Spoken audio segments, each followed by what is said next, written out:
JK Yadav Films present.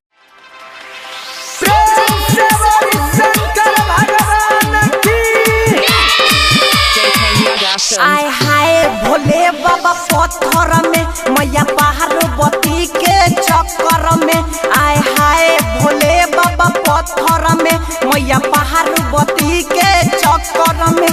सब बम लोग बोले गंजा पी के डोले, सब बम लोग बोले गंजा पी के डोले। डीजे पर कम रहिलाय नारायण के टक्कर में। भोले बाबा बनल छै पत्थर में मैया पार्वती के चक्कर में। पहाड़ पर जाई के बसल छै हो, गला में सांप उनका फसल छै हो।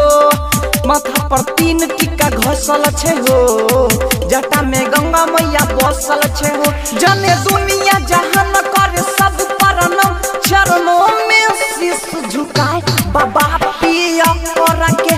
भोले बाबा बसल छै पत्थर में मैया पार्वती के चक्कर में।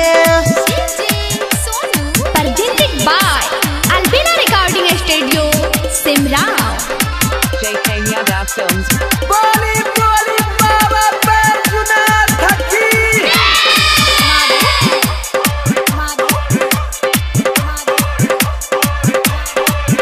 आय हाय भोले बाबा पत्थर में मैया पार्वती के चक्कर में। आय हाय भोले बाबा पत्थर में मैया पार्वती के चक्कर में। सब बम लोग बोले गजा पी के डोले, सब बम लोग बोले गजा पी के डोले। डीजे पर कम रहिलाय नारायण के चक्कर में। भोले बाबा बनल छै पत्थर में मैया पार्वती के चक्कर में। भूत दूत संगे रहै छै हो, मिर्गा के छाला उ त पिन्है छै हो। दुखिया के दुख उ त हरै छै हो, देवो के देव लोग कहै छै हो। पी के विश्व के प्याला कैले दुनिया उजाला। भोले शंकर डमरू बजाए पार्वती के चक्कर में। भोले बाबा बनल छै पत्थर में मैया पार्वती के चक्कर में।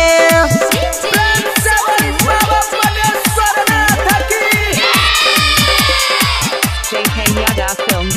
Singing by Prince Priya. Presented by Albina Recording Studio, Simran.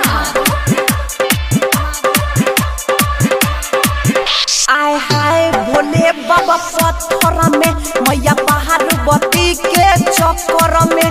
आय हाय भोले बाबा पत्थर में मैया पार्वती के चक्कर में। सब बम लोग बोले गंजा पी के डोले, सब बम लोग बोले गंजा पी के डोले। डीजे पर कम रहिलाय नारायण के टक्कर में। भोले बाबा बनल छै पत्थर में मैया पार्वती के चक्कर में। राइटर सुधीर कहै छै हो, बाबा के भक्ति में झूमै छै हो। राकेश बबलू जे कहै छै हो, बाबा के भक्ति में झूमै छै हो। बाजे प्रिंसवा के गाना झूमे दुनिया जमाना। डीजे पर कम रहिलाय नारायण के चक्कर में। भोले बाबा बनल छै पत्थर में मैया पार्वती के चक्कर में।